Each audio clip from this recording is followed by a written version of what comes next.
अब मैं आपके सामने विश्वास के अगर बारे में बात करूंगी तो आप सब बोलेंगे कि ये सब तो हम जानते हैं, हमने सुना हुआ है और आपके पास में है भी। सबके पास विश्वास है, सबके पास है ना। मगर कई बार हम प्रार्थनाएं करते हैं, हम परमेश्वर से कुछ मांगते हैं और हमारे जीवन में निराशा आ जाती है। बहुत सारे नेगेटिव थॉट्स हमारे जीवन में आ जाते हैं। आप लोगों ने निराशा का सामना किया है, करते हैं, आती है या नहीं? संदेह आता है या नहीं? जो मांग रहे हैं वो हमें मिलेगा या नहीं मिलेगा, पूरा होगा या नहीं होगा, क्या मैं जो मांग रहा हूँ या मांग रही हूँ वो मैं सही मांग रही हूँ, प्रभु मेरी प्रार्थना सुन रहे हैं या नहीं सुन रहे। ऐसा कितने लोगों के मन में ये सवाल आता है? बस एक दो जनों के मन में आता है, बाकी सब दृढ़ विश्वासी लोग हैं। हालेलुया। चलिए, अक्सर जब हम परमेश्वर के वचन को जब खोलते हैं, इब्रानियों की किताब और उसका 11 अध्याय और उसका पहला पद, अगर विश्वास के बारे में पूछा जाए तो वो विश्वास की एक परिभाषा बताता है। विश्वास क्या है?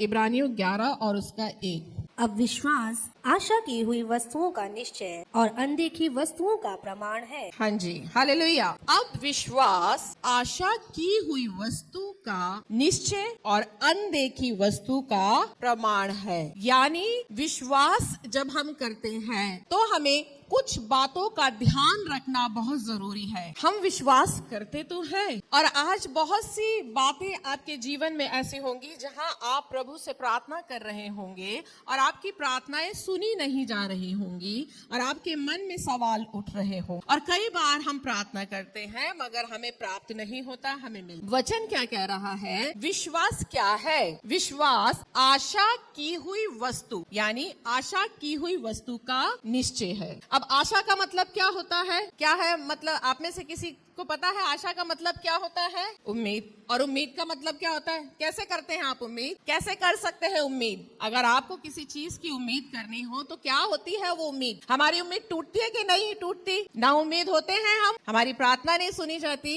इंग्लिश में आशा को बोला गया है होप। और अगर आप गूगल में जाओगे और होप का रियल मीनिंग मानोगे तो होप यानी आशा का मतलब होता है अनुकूल स्थिति की आशा करना या चाहना कि कुछ घटित हो या कोई बात सच हो, किसी घटना के घटित होने या बात के सच होने की आशा करना। आपको मैं सरल भाषा में बताऊं तो आशा का मतलब होता है कि एक ऐसी फीलिंग में जीना जहां आप हर समय ये उम्मीद लगा रहे हैं कि जो मैं मांग रही हूं, जो मैं प्रार्थना कर रही हूं, वो मेरे जीवन में अब पूरी होने वाली। मेरे जीवन में प्रभु कुछ अच्छा करने वाले, अब प्रभु मेरे जीवन में कुछ नया करने वाले हैं, कुछ अच्छा होने वाला है मेरे जीवन। कई बार हमारे जीवन में ये उम्मीद नहीं होती है, आशा नहीं होती है। हम प्रभु से मांगते तो हैं और हमारे अंदर हमेशा एक डाउट बना रहता है, प्रभु हम मांग रहे हैं, आप दोगे या नहीं दोगे? प्रभु होगा या नहीं होगा?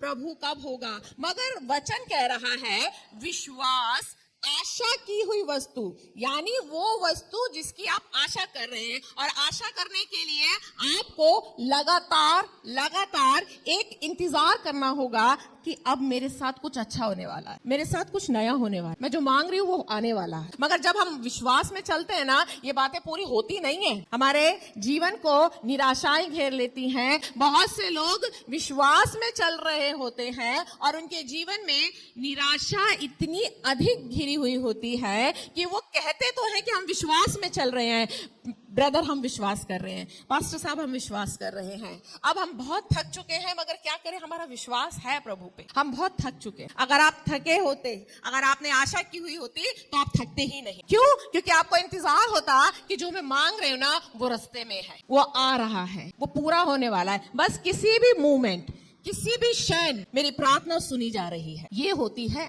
आशा। ये आशा ये नहीं होती है कि हमने जिस चीज को देखा नहीं है ना, हमने उम्मीद लगाई है कि प्रभु मुझे वो नौकरी मिलने वाली है, अब मैं नौकरी की उम्मीद लगाकर बैठा हूँ, हाँ मुझे प्रभु नौकरी मिलेगी, हाँ प्रभु आप मुझे संतान की आशीष देने जा रहे हैं। ये उम्मीद नहीं है। उम्मीद, आशा वो होती है कि जब आपको इंतजार होता है हर क्षण प्रभु मेरे जीवन में अब उसे पूरा करने जा रहे, उसे कहते हैं आशा। और अगर हम इंग्लिश में भी जाते हैं तो इंग्लिश में भी होप को बोला गया है, hope means to desire future events और outcome and believe it is possible. यानी हम फ्यूचर इवेंट को, जो भविष्य है, हम उसकी कल्पना कर रहे हैं कि ये अब पॉसिबल होने जा रहा है, अब ये पूरा होने जा रहा है। आज आप बहुत सी चीजों की प्रार्थनाएं कर रहे हो। आप मकान की प्रार्थना कर रहे होंगे, आप बच्चे की प्रार्थना कर रहे होंगे, आप शादी की प्रार्थना कर रहे होंगे, आप नौकरी की प्रार्थना कर रहे होंगे, आप कर्जा उतरने की प्रार्थना कर रहे होंगे, आप किसी ना किसी चीज की आप प्रार्थना कर रहे होंगे।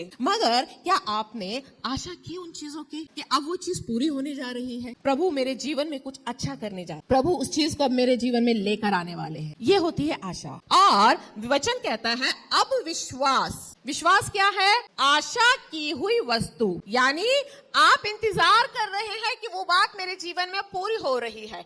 डेली आपको इस बात का इंतजार करना है कि जो मैं मांग रही हूँ वो पूरी होने जा रहा, प्रभु मेरे जीवन में अब पूरा करने जा रहे हैं। ये है आशा की हुई वस्तु का निश्चय, यानी कंफर्मेशन है। और अनदेखी वस्तु का प्रमाण। अनदेखी वस्तु यानी वो वस्तु जो आपको आपके फिजिकल सेंस में दिखाई नहीं दे रही है। आपको फिजिकल सेंस में आपको वो चीजें जो आप मांग रहे हो, आपको नौकरी नहीं दिखाई दे रही, आपको बच्चा नहीं दिखाई दे रहा, आपको कर्जा उतरता हुआ दिखाई नहीं दे रहा, आपको मकान नहीं दिखाई दे रहा, आपको गाड़ी नहीं दिखाई दे रही है, मगर आप उसे फिजिकल सेंस में भले ही ना देख पा रहे हो, मगर आप उसे महसूस कर रहे हैं और कंफर्म कर रहे हैं कि ये चीज आ रही है। विश्वास का मतलब होता है भरोसा रखना। उम्मीद हम करते हैं प्रभु से कि प्रभु जी आप मेरे जीवन में नौकरी की आशीष दे रहे हैं, प्रभु आप मेरे जीवन में काम कर रहे हैं। वचन में लिखा है इब्रानियों की किताब उसके 6 में जब आप जाते हैं, 6 पद क्या बोलता है? और बिना विश्वास के उसे प्रसन्न करना अनहोना है। अगर आप पहले अध्याय को इंग्लिश में जाते हैं तो इंग्लिश में बोला गया है होप मस्ट है। मस्ट यानी जरूरी है। आपको आशा रखना विश्वास के लिए जरूरी है। मस्ट का मतलब होता है जो चीज बहुत जरूरी होती है। उदाहरण के तौर पर अगर आपको फॉरेन कंट्री जाना है, विदेश जाना है, तो विदेश जाने के लिए एक कंडीशन होती है जिसके बिना आप किसी भी कंट्री में नहीं जा सकते। वो कंडीशन क्या है? पासपोर्ट। अगर आपके पास में पासपोर्ट नहीं है तो आप जा नहीं सकते। आपने भले ही बाहर जाने के लिए कितने ही सपने देखे हो, आपने कितनी ही प्रार्थना करी हो, आप बाहर नहीं जा सकोगे अगर आपके पास में पासपोर्ट नहीं है। यानी फॉरेन कंट्री जाने के लिए पासपोर्ट मस्ट है, जरूरी है। बिना पासपोर्ट के आप बाहर कदम नहीं रख सकते, हवाई जहाज में चढ़ नहीं। ठीक इसी तरीके विश्वास के लिए आशा मस्ट है, होप मस्ट है। अगर आपके अंदर परमेश्वर के प्रति कुछ पाने की चाह है, आप परमेश्वर से कुछ पाने की चाह रखते हैं और आपके अंदर आशा नहीं है, तो आप परमेश्वर से कभी भी कुछ नहीं पा पाए। अगर आपके अंदर संदेह है, वचन याकूब की किताब बोलती है, याकूब की किताब उसका 1 अध्याय अगर आप निकालेंगे तो वहां पर लिखेंगे कि मांगने वाला विश्वास से मांगे। क्या लिखा है? याकूब की किताब 1 अध्याय और उसका 6 है, पर विश्वास से मांगो और कुछ संदेह ना करे, क्योंकि संदेह करने वाला समुद्र की लहर के समान है जो हवा से बहती और छलकती है। ऐसा मनुष्य यह ना समझे कि मुझे प्रभु से कुछ मिलेगा। यदि आपके अंदर आशा नहीं है, अगर आपके अंदर डाउट है, आप डाउटफुल हैं कि जो मैं प्रार्थना में मांग रही हूँ वो मुझे मिलेगा या नहीं मिलेगा, वचन बोल रहा है ऐसा व्यक्ति ये ना सोचे कि मुझे परमेश्वर से कुछ मिले। अगर आप ये आशा नहीं रख रहे हैं कि मैं जो मांग रहा हूँ वो चीज मार्ग में है, अब मेरी आशा पूरी होने वाली। और विश्वास क्या है? विश्वास होता है भरोसा, ट्रस्ट। कई बार हम बहुत से लोगों पर ट्रस्ट करते हैं ना, कि मुझे पूरा भरोसा है इस व्यक्ति पर, ये मुझे धोखा नहीं देगा, मुझे पूरा भरोसा है इस पर कि मेरी बात को किसी के साथ शेयर नहीं करेगा। हम उस व्यक्ति पर पूरा भरोसा रखते हैं, मगर परमेश्वर पे भरोसा नहीं होता, क्योंकि हमें परमेश्वर पे भरोसा करना आता नहीं। हमें पता नहीं है कि परमेश्वर पर कैसे भरोसा करें। हमें लगता है हम बस प्रार्थना कर रहे हैं, हम मांग रहे हैं, बस प्रभु दे दो दे दो दे दो और वो हमारी सुने। जो कुछ भी आप प्रार्थना में मांग रहे हो, सबसे नंबर 1 काम ये करना आज से जो कुछ मांग रहे हो, अब से हर घड़ी उस चीज की उम्मीद करना कि अब प्रभु मेरे जीवन में उसे पूरा करने जा, प्रभु मेरे जीवन में कुछ नया करना। कैसे होगा ये मत सोचना, भरोसा रखना। आप बस में आना जाना करते हैं, आजकल तो ओला का टाइम आ गया है, लोग ओला में आना जाना करते, ओला बुक करते हैं और बैठ जाते हैं और फोन चलाते रहते हैं, अपना काम करते रहते हैं। कभी ड्राइवर से पूछते हो कि ड्राइविंग कैसी कर रहा है, गड्ढे कैसे आ रहे हैं? बस में चढ़ते हो, टिकट लेते हो 10 रुपए की, सीट पे जाके बैठ जाते हो, गाने सुनते हो या फोन चलाते हो? कभी ड्राइवर से बातचीत करते हो कि भैया गाड़ी कैसे चल रही है, ध्यान से चलाना, किसी को मार मत देना, रेड लाइट पे रोकी या नहीं रोकी, जाम है कितनी देर में पहुंचाओगे? कभी ड्राइवर से ये सारी चिकचिकबाजी करते हो? आप आराम से बैठे होते हो, चाहे जाम लगा होता है, आपको पता है जाम लगा है, ये मुझे पहुंचा देगा, टाइम लगा है, जाम लगा है, पहुंचा। आज हम 10 रुपए की टिकट लेते हैं और ड्राइवर पे भरोसा कर लेते, मगर हमारा भरोसा उस परमेश्वर पर नहीं। परमेश्वर के लिए हम सोचते रहते हैं प्रभु कैसे होगा, परिस्थितियां तो असंभव है। बाइबल में सबसे अच्छा उदाहरण है अब्राहम का। रोमियो की किताब क्या बोलती है? उसने निराशा में भी आशा रखकर विश्वास किया। अब्राहम ने कौन सी परिस्थिति में विश्वास किया? निराशा वाली परिस्थिति, यानी उसको कोई उम्मीद नहीं थी। अभी मैंने आपको बताया आशा का मतलब ये होता है कि मेरे जीवन में कुछ अच्छा होने जा रहा, मगर अब्राहम के साथ में ऐसी कोई परिस्थिति नहीं थी जहां वो ये देखता कि मेरे जीवन में कुछ अच्छा होने जा रहा। उसे पता था मैं 100 साल का होने जा रहा, अब्राहम 90 की होने जा रहा, अब कुछ अच्छा नहीं हो सकता। ये उसकी निराशा की उस परिस्थिति में भी उसने आशा रखी और उसने कहा कि परमेश्वर ने जो बात बोली है करने के लिए, उसे वो पूरा करने के लिए सामर्थ्य है। उसने ये आशा रखी कि उसने कहा है कि वो संतान देगा तो वो देगा। कैसे देगा ये उसकी सिरदर्दी है, कब देगा ये उसकी टाइमिंग है। आप प्रार्थना कर रहे हैं, आपको ये टेंशन लेने की जरूरत नहीं है कि मेरी प्रार्थना प्रभु कैसे पूरी होगी, प्रभु कब पूरी होगी। समयों को तो हमने बांध रखा है। वचन में अगर आप जाओगे तो परमेश्वर ने तो हर चीज का एक समय नियुक्त कर रखा है। चंगा होने का भी एक समय है, रोने का भी समय है, हंसने का भी समय है। हम चंगाई का इंतजार करते हैं, मेरी चंगाई नहीं मिल रही। वचन में लिखा है चंगा होने का भी समय है। तो अगर आपकी चंगाई आपको नहीं मिल रही तो आप विश्वास रखिए कि मेरी चंगाई आ रही है। हो सकता है रास्ते में जाम हो सकता है रास्ते में जाम हो, टाइम लग रहा, मेरी चंगाई आ रही है। इसे कहते हैं आशा। भरोसा रखो, प्रभु आप कैसे दोगे, कब दोगे, मुझे इस पर भरोसा, मुझे इस बात की टेंशन नहीं लेनी प्रभु, मुझे तो बस आप पर भरोसा रखना है पिता। आशा और भरोसा दोनों मिलकर विश्वास को बना, दोनों मिलकर पूरा होता है। बाइबल में एक स्त्री थी, शुनेमेन स्त्री, एलीशा जिसके घर में रुकता है। वो बांझ थी, उसके कोई बच्चा नहीं था। एलीशा ने प्रार्थना करी, उसके बेटा हो गया, थोड़ा बड़ा हुआ।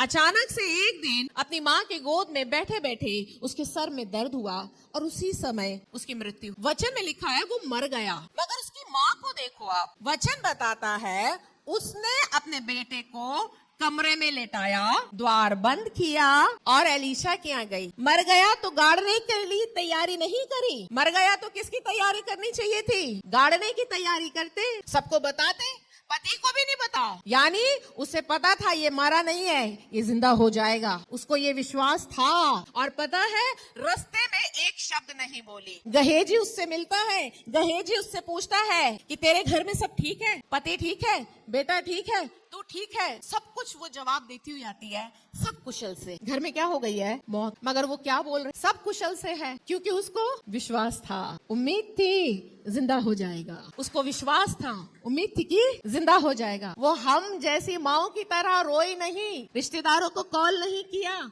पति को भी नहीं बताया, सीधा एलीशा के पास में भी गई ना तो एलीशा को ये नहीं बोला कि मेरा बेटा मर गया। बाइबल में ये नहीं लिखा। वो सिर्फ उसके कदमों में बैठकर रोई, ये नहीं बोली कि मेरा बेटा मर गया, वो सिर्फ उसके कदमों में बैठकर रोई। क्यों? क्योंकि उसे उम्मीद थी, उसे आशा थी, मेरा बेटा something is going to be happen, कुछ अच्छा होने जा रहा है, मेरे जीवन में वो बेटा जिंदा होने जा रहा है। इसीलिए उसने गाड़ने का इंतजाम नहीं। हालेलुया। आज हम क्या करते हैं? हमारी आशाएं, हमारी उम्मीद सब खत्म होती जा रही है। हम विश्वास से प्रार्थना कर रहे हैं, हम कहते हैं कि हम विश्वास से प्रार्थना कर रहे हैं, मगर क्या आप उम्मीद कर रहे हैं, क्या आप आशा कर रहे हैं कि मेरी प्रार्थना का उत्तर आ रहा है, मेरे जीवन में अब कुछ अच्छा होने जा रहा है? आज शायद आपकी परिस्थितियां बिल्कुल अब्राहम के समान, आपको लगता होगा कुछ भी अच्छा होने की अब उम्मीद नहीं है, कुछ भी अच्छा नहीं। ऐसी ही परिस्थिति से नूह भी गुजरा था, जब परमेश्वर ने उसको जहाज बनाने के लिए, बिल्कुल विपरीत परिस्थिति थी, लगातार 100 साल तक जहाज बनाता रहा। ताज्जुब की बात है, 100 साल तक उसके मन में एक सवाल नहीं उठा कि कहीं मैं गलत तो नहीं कर रहा। 100 साल लग गया उसको जहाज बना, बारिश की एक बूंद नहीं पड़ी, मगर उसको प्रभु ने कहा था जहाज बना, क्योंकि मैं पूरे संसार को नाश करना। उसने परमेश्वर की एक बात पर शक नहीं किया, उसने कहा कि परमेश्वर ने कहा है बारिश होगी तो होगी, मुझे बस मेरा काम करना है, मुझे जहाज बना। आज हम विश्वासियों की यही दिक्कत, जरा सी हमारी प्रार्थनाएं जैसे ही डिले होती हैं, जरा सी ही हमारे जीवन में समस्याएं आती हैं, वहीं हमारा विश्वास का जहाज डूबना शुरू हो जाता है। हमें लगता है कि अब कोई उम्मीद नहीं है, अब तो मुझे प्रार्थना छोड़ देनी चाहिए, अब मेरे जीवन में कुछ अच्छा नहीं हो सकता। मगर मैं आपको बताना चाहता, परमेश्वर चाहता है कि हम जो प्रार्थनाएं कर रहे हैं, हम इंतजार करते रहें कि वो मेरे जीवन में अब पूरी होने जा रही। डेली इंतजार करें कि जो मैं मांग रही हूँ वो होने जा रहा है, प्रभु मुझे उत्तर देने जा रहा है। कैसे देगा, कब देगा, ये उसकी सिरदर्दी है, मेरा काम नहीं है। मैंने तो परमेश्वर को बोल दिया, रास्ते में जाम भी होगा, हो सकता है लेट हो जाए, कई बार जाम लगता है तो गाड़ी भी तो लेट होती है। इंतजार करते हो आप आराम से बैठकर, ड्राइवर पर चिक चिक नहीं करते हो, मगर परमेश्वर पर बुड़बुड़ाना शुरू कर। चंगाइयां लेट, बच्चों की नौकरी नहीं मिली, बच्चों की शादियां नहीं हुई, मकान नहीं मिला, कर्जा नहीं उतरा, अभी कुछ नया होता हुआ दिखाई नहीं दे रहा। हो सकता है आपके जीवन में भी यही परिस्थिति हो, मगर याद रखिए, आज से जब भी आप प्रार्थना में कुछ भी मांगे तो ये सोचकर मांगना मेरा उत्तर कल से आना शुरू हो। आप किसी को भी ये मत बोलना जैसे शुनेमीन ने किया था, मेरा बेटा मर गया है, किसी को कुछ बोलना नहीं, बस इंतजार करना उसके जिंदा होने। अगर आपकी उम्मीदें मर भी गई है ना, तो परमेश्वर उसको नया बनाने में सामर्थ्य है। अगर परमेश्वर ने कहा है कि वो आपको आशीष देगा तो वो देगा, उसने कहा है चंगाई देगा तो वो देगा। आज से जब भी हम प्रार्थना में करें तो हम परमेश्वर से कहें कि प्रभु अब मुझे आप विश्वास में चलना सिखाई, ताकि अब से मैं कुड़कुड़ाना छोड़ दूं, मैं बुड़बुड़ाना छोड़ दूं। प्रभु अब से मैं सिर्फ और सिर्फ अपनी बातों की बाट जो हूं इंतजार करूं। जब किसी के आने का इंतजार होता है तो हमें हर पल ऐसा लगता है अब वो आ गया, अब वो आ गया। हल्की सी भी आहट होती है, गाड़ी किसी की आएगी, हमें ऐसा लगेगा वो आया। ऐसे ही अब से आप अपनी प्रार्थनाओं के उत्तर का इंतजार करना शुरू कर देना। और जब आप ऐसा करना शुरू करेंगे तब आप देखेंगे कि परमेश्वर आपकी प्रार्थनाओं का उत्तर किस रीति से दे। हालेलुया। प्रभु आप सब लोगों को आशीष